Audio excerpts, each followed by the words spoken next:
Je suis hyper excitée, mais en même temps j'ai super peur. Je pense que c'est le lot des décisions importantes dans la vie. Créer le changement que tu veux voir dans ta vie, bah ça y est, je le fais. Oh là là. Donc ouais, je pars.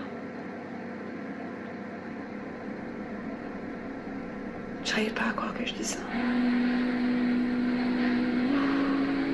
Je suis sonnée. Putain.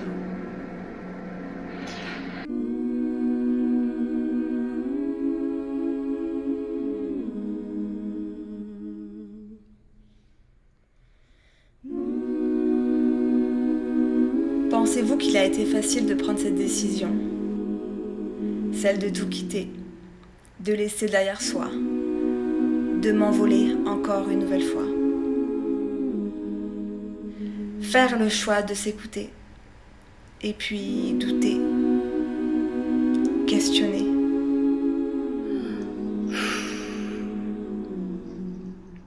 Je sais pas, si, il faut que je parte, c'est important, je pense.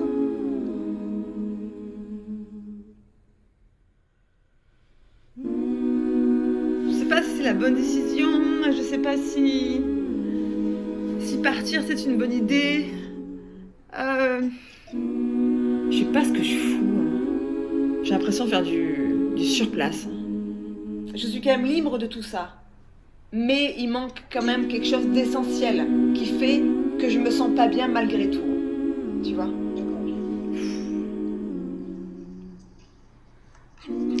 Tu sais, j'ai l'impression d'être cette fille un peu gâtée, tu sais, qui a tout construit et qui dit « Ah ben je veux plus jouer avec ça, je vais aller jouer ailleurs ».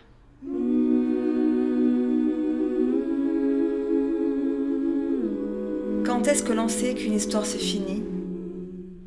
Est-ce qu'on le sent dans tout son corps? Le cœur qui fait mal, le souffle qui se coupe, le plexus qui s'assombrit. Quand est-ce qu'on le sait? Notre corps est notre seule boussole. En tant qu'expatriée, j'ai senti et je sens de plus en plus l'ambivalence prendre corps en moi. Comme si celle-ci animait une dualité, se fondre dans la norme ou s'attacher à sa différence, les contradictions, l'ambivalence. Je me suis tellement fondue que j'ai disparu. J'ai essayé de m'adapter aux codes, aux règles bien établies dans ce pays. Mais tout ce que les personnes observaient était ma différence. La langue, le style et l'art de vivre ma vie.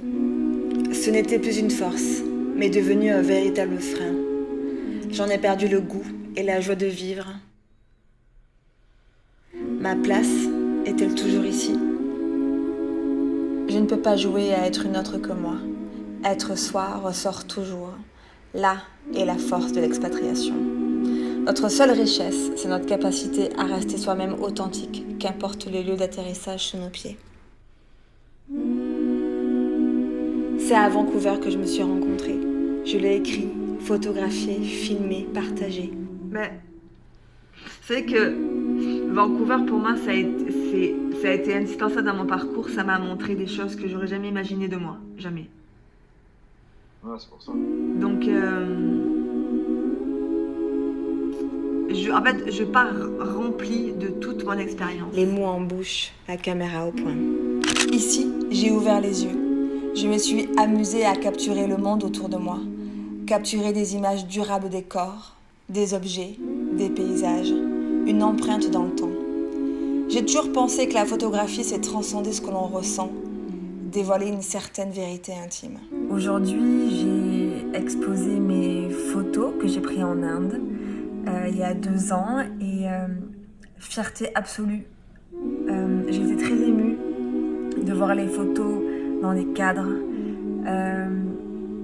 C'est très émouvant de voir son travail dans le réel parce que finalement, prendre des photos, filmer, c'est à travers un écran. Et là, de voir les cadres accrochés, j'ai été hyper émue. Et Et en fait, je me suis dit, mais ouais, mais en fait, c'est mes photos qui sont imprimées. Et c'était super comme sentiment. Je crois que je suis fière de moi. Et c'est pas facile d'être fière de son travail, mais là, je le suis vraiment. Vancouver, tu m'as transformée. C'est dans un pays où je ne parlais pas la langue que mon vocabulaire est né. Vancouver, tu m'as aidé à m'épanouir, à trouver assez de confiance en moi pour désormais exprimer ces mots. Je veux écrire, et cela pour le reste de ma vie. La publication de mon premier livre a été une révélation. Les retours reçus ont été, eux, une réelle bénédiction.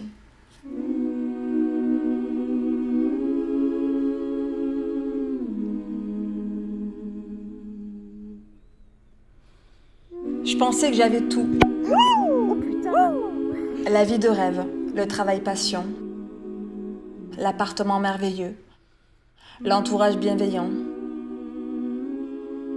Vancouver. Mais non.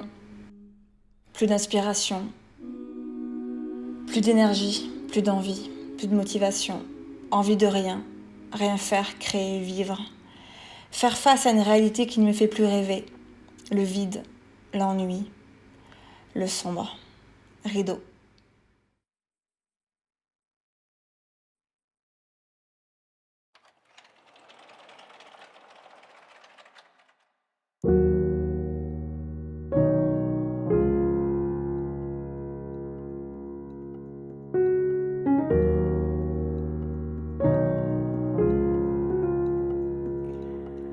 Alors je fais quoi ?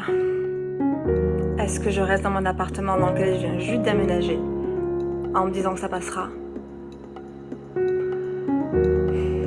En fait, qu'est-ce qu'il y a de plus effrayant ? Rester dans une situation qui ne nous convient pas, ou sauter et partir vers l'inconnu. Qu'est-ce qui fait peur ? Qu'est-ce qui fait le plus peur finalement ? Enfin non, pas tout à fait. Je suis d'abord allée booker mon billet d'avion, puis j'ai envoyé un message à ma building manager.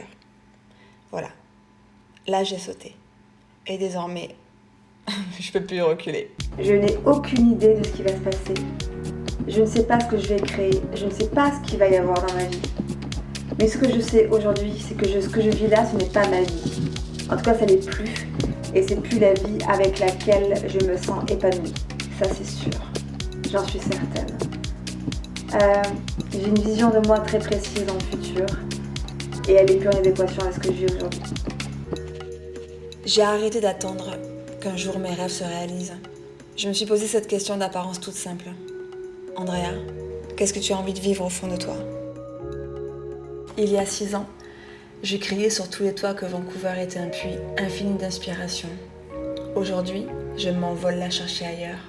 Je m'envole trouver mon chemin dans ce monde. L'emprunter, peut-être trébucher, mais y découvrir de nouvelles choses à vivre, à voir et à ressentir. Se perdre pour ne plus s'abandonner, s'aimer soi. Il est temps de faire honneur à cette petite Andrea qui a toujours eu envie de raconter. Je t'oublie pas. Non, je t'abandonne pas. Je te le promets. Je pars vivre une vie beaucoup plus simple, où l'écriture sera au cœur de ma vie. Plus de compromis, c'est fini. Fini la productivité, bonjour la création. Je pars écrire, photographier et filmer, être témoin et le partager. L'Amérique du Sud et l'Asie seront le terrain de jeu de mes écrits. Je ne sais pas encore ce que je vais vivre, mais je prends le risque. J'ai envie de me dévoiler encore un peu plus. Je sais, c'est prendre le risque de ne pas plaire. C'est prendre le risque aussi de faire peur. Si vous avez envie de suivre mon aventure à l'autre bout du monde, voici un moyen de me lire et de soutenir mon écriture et ma création. J'y partagerai mes écrits, mes photographies, des vidéos comme celle-ci.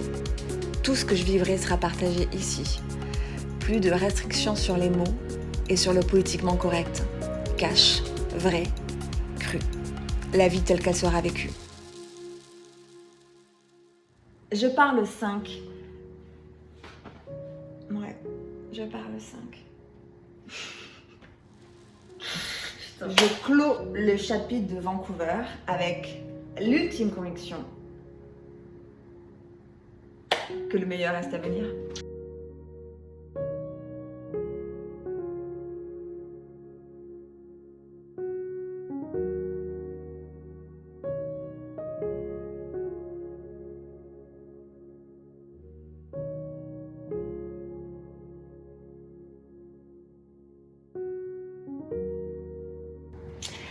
Si, en fait, il y a une raison qui peut me faire revenir à Vancouver.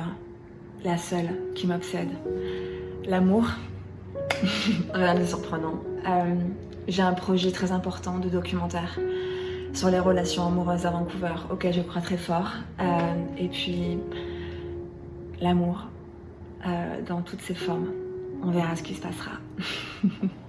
Merci d'avoir vu cette vidéo, de l'avoir regardée pendant 10 minutes. C'est complètement fou. Bon, ben c'est parti.